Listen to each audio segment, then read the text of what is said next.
तुर्की में शांति वार्ता, सरहद पर गोलीबारी, दोहा में वादा, बॉर्डर पर बारूदी खेल। नमस्कार, मैं हूं आपके साथ शिखा त्यागी और आप देख रहे हैं इंडिया डेली का डिजिटल प्लेटफॉर्म। नमस्कार, मेरा नाम है जिया कौशिक।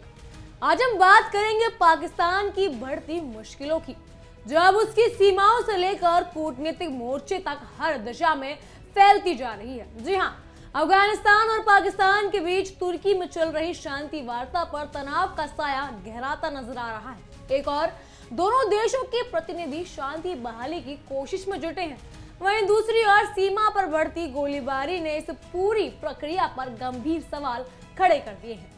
इस बीच तालिबान को रूस का अप्रत्याशित समर्थन मिला है, जबकि भारत ने अफगानिस्तान को कृषि क्षेत्र में सहयोग देने का आश्वासन देकर एक नया संदेश दिया है। जी हाँ, इन तमाम घटनाक्रमों ने पूरे दक्षिण और मध्य एशिया में राजनीतिक संतुलन को बदलकर रख दिया है।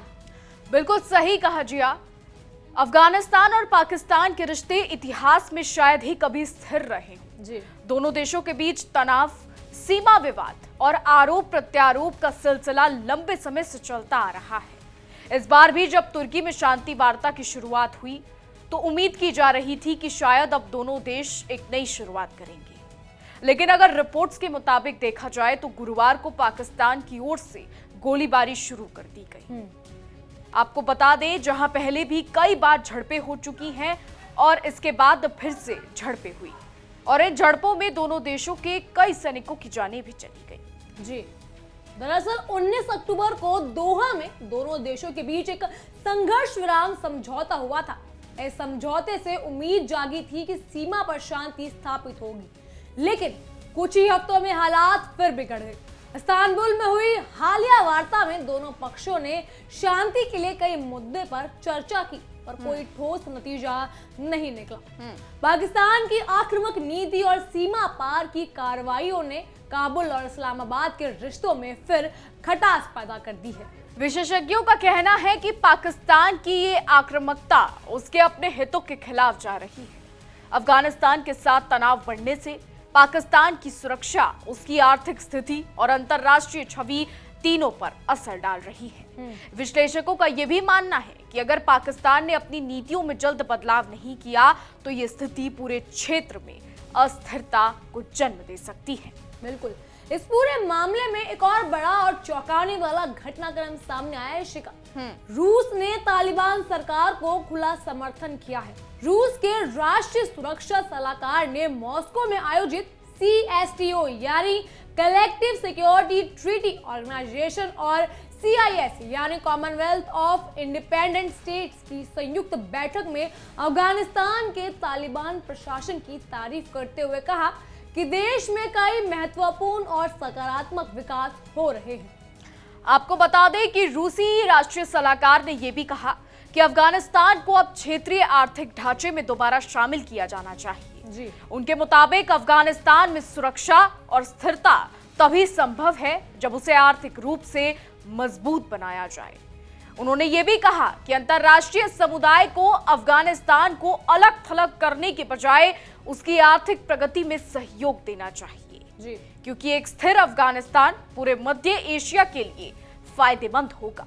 बिल्कुल। इशिका, देखने वाली बात यहाँ ये भी है कि पाकिस्तान का रुख बदला हुआ नजर आ रहा है। जब से रूस का समर्थन तालिबान को मिला है, तब से पाकिस्तान कुछ बौखलाया हुआ नजर आ रहा है। ऐसा क्यों? क्योंकि जब पाकिस्तान को अमेरिका समर्थन देता है तब तो पाकिस्तान ऐसा नहीं करता, लेकिन जब तालिबान को रूस का समर्थन मिला है तो पाकिस्तान बौखलाया हुआ नजर आ रहा है। पाकिस्तान को अपनी असलियत पता है। पाकिस्तान को अमेरिका का भी पता है कि शायद अमेरिका उसका साथ ना दे।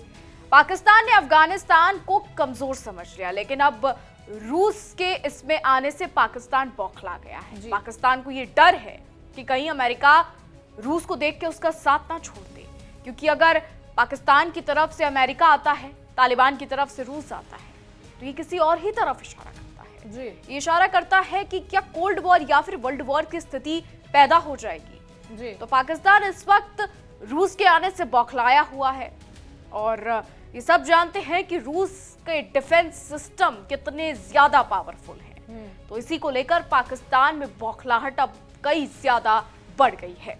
बिल्कुल। बहरहाल रूस का ये रुख इसलिए भी महत्वपूर्ण है क्योंकि लंबे समय तक उसने तालिबान से दूरी बनाए रखी थी।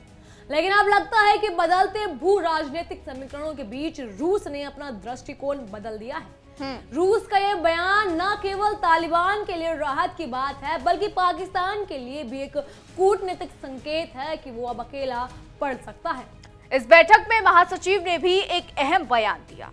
उन्होंने अफगानिस्तान और तजाकिस्तान की सीमा सुरक्षा को मजबूत करने की आवश्यकता पर भी जोर दिया।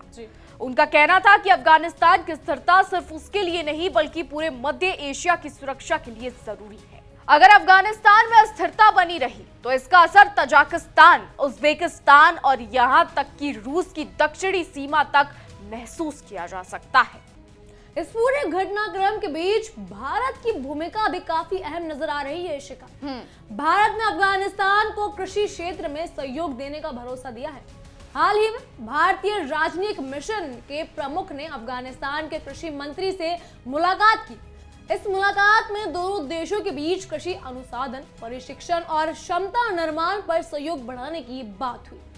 आपको बता दें, भारत ये कदम अफगानिस्तान की अर्थव्यवस्था को स्थिर करने की दिशा में बहुत महत्वपूर्ण माना जा रहा है। कृषि अफगानिस्तान की अर्थव्यवस्था की रीढ़ है और भारत का अनुभव इस क्षेत्र में बहुत बड़ा है। भारत पहले भी अफगानिस्तान में शिक्षा, स्वास्थ्य, सड़क और जल परियोजनाओं में मदद करता रहा है। ऐसे में अब कृषि क्षेत्र में साझेदारी से दोनों देशों के बीच आपसी भरोसा और भी मजबूत हो सकता है। भारत का यह रुख ये भी दिखाता है कि वो अफगानिस्तान को सिर्फ राजनीतिक नहीं बल्कि आर्थिक रूप से भी सहयोग देना चाहता है। ऐसे समय जब कई देश तालिबान सरकार को लेकर असमंजस में है, भारत का यह कदम अफगानिस्तान की जनता के प्रति उसकी संवेदनशीलता को दर्शाता है। ये भी माना जा रहा है कि भारत की यह पहल क्षेत्र में एक स्थिरता और शांतिपूर्ण माहौल बनाने में मदद कर सकती है। लेकिन दूसरी तरफ पाकिस्तान की नीतियां इन सकारात्मक कोशिशों के विपरीत दिशा में जाती दिख रही हैं। शांति वार्ता के दौरान ही सीमा पर गोलीबारी की खबरें आना इस बात का संकेत है कि पाकिस्तान की सरकार और सेना में मतभेद है या फिर कूटनीतिक स्तर पर दिए गए वादे जमीनी स्तर पर लागू नहीं हो पा रहे हैं। इससे दोनों देशों के बीच अविश्वास और गहरा हो रहा है। बिल्कुल इशिका, अगर स्थिति ऐसी तरह ही बनी रही तो इसका असर न सिर्फ पाकिस्तान और अफगानिस्तान पर पड़ेगा बल्कि पूरे दक्षिण एशिया की स्थिरता पर भी गहरा प्रभाव डालेगा। सीमा पार गोलीबारी, आतंकवाद और बढ़ता आर्थिक दबाव, ये सब पाकिस्तान के लिए पहले से बड़ी चुनौतियां हैं। अब रूस और भारत के नए रुख से पाकिस्तान की कूटनीतिक स्थिति और कमजोर होती नजर आ रही है।